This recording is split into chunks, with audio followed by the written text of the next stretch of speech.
I'm going to show you how to regrip golf clubs at home.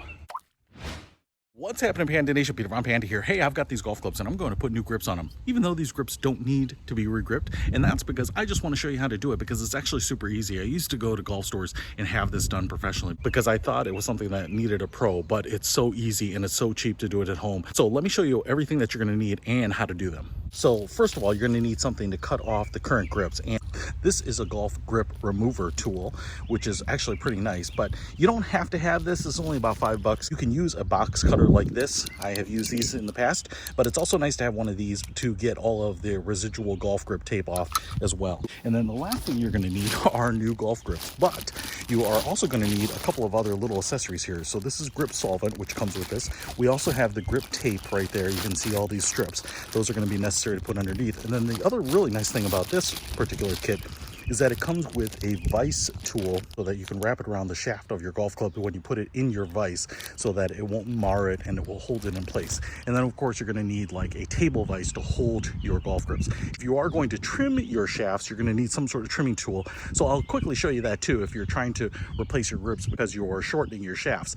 But this works whether you are just putting on new grips because they're old, maybe it's a preference thing, you like different grips, or if you are trimming your golf clubs as well. So here is the vise grip for the shaft itself, and I'm just going to go ahead and slide this on here on the thinnest portion of the shaft so that it goes on, and I am going to kind of slide this up towards the grip. I want to stabilize it as much as possible. I'm also going to angle up the club's toe up here, even though I don't have directional grips on here, and I'm not putting new ones on, but this allows me to hold this in place and then remove the grip here. Now this golf club is in here nice and sturdy, and now we can remove the grip. So like I said, you can use a box cutter. If this is an old grip, you can kind of cut it away, cut it open, slice down the spine here. But you can see what we have here is a little hook with a blade edge on here. So what I can do is get that underneath the grip edge and then just kind of pull it all the way down. And now it's going to cut this grip all the way down the length of it. And once I get down to the butt here, then I can just peel this away. Now you can see what we have here is some of that existing grip tape that's still on here. And this is where I would normally take a box cutter, and on a steel shaft, you can remove a lot of it like this. So I will usually do a pretty cursory job of getting as much of it off as humanly possible. Just make sure that I don't have any big clumps of tape on there. Now, if you are going to regrip your golf clubs because you're going to trim them, what you're going to want to do is make sure that that trim is the same for all your clubs. So for example, let's say I was doing it on this club and I wanted to take off an inch because of my height or build. I would just go ahead and mark off an inch. I would use a Sharpie to mark where that line is. And now all I have to do is trim this off. Now, on a metal pipe like this, you can use a pipe cutter or a chop saw, which I think is the best option. Or you can use something like this, like an angle grinder with a cutting wheel, and just go in on it and trim that off. If you are using a graphite shaft or a composite shaft, what you're going to want to do is you're going to want to wrap some masking tape around here and mark the masking tape so that when you're cutting it, you don't have a lot of fibers flying everywhere. You don't want to breathe that in. And always wear protective gear.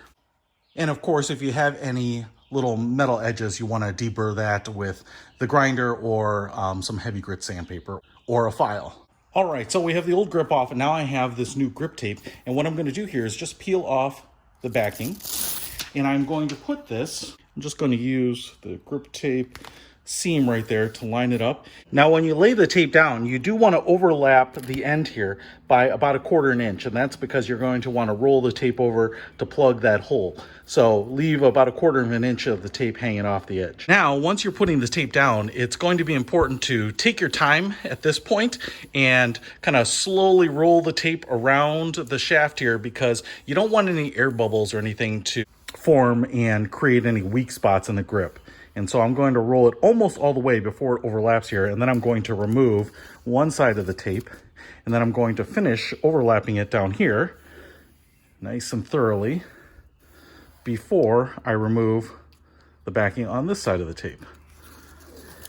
And now I am going to kind of roll that edge of the tape over, kind of fill that hole a little bit, and now we will move on to the solvent.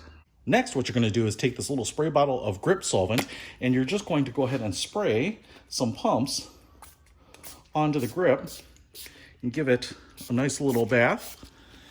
Just a few sprays is all you probably need. And then I'm going to take the grip, and because there's a hole in the bottom, I'm going to plug that with my finger, and I'm going to give this a couple of pumps into the grip itself to lube this up. Now, this is going to create tackiness with the glue, and you want to just see if you can get that around as much as possible. Now, what this is going to do is it's going to make the glue on the strip here kind of tacky, but also kind of slippery. So it's going to allow us to put this grip on. Now, because this grip is an aftermarket grip and it says Karma, I'm going to actually line this up with the tops. Sometimes it's easiest to kind of pinch this end to kind of make it a little wider so that you can slip it over the edge, but it should be nice and slippery. And once you get that on, like that, then you just grab it and you push it. And then if you need to line up the grip at all, you can just do some little adjustments before you set that down. And then once you're done, I will just take it and usually lean it up against the wall, put it out in the sun, let that grip tape dry and cure so that the grip will stay on and won't come loose. But that's it, you're done. I wouldn't play with these for a day or two, but that was pretty easy. And because the grips are one of the quickest things that wear out on golf clubs, it's a great way to take an old set of clubs and renew them, give them new life, and keep them from going into the scrap pile.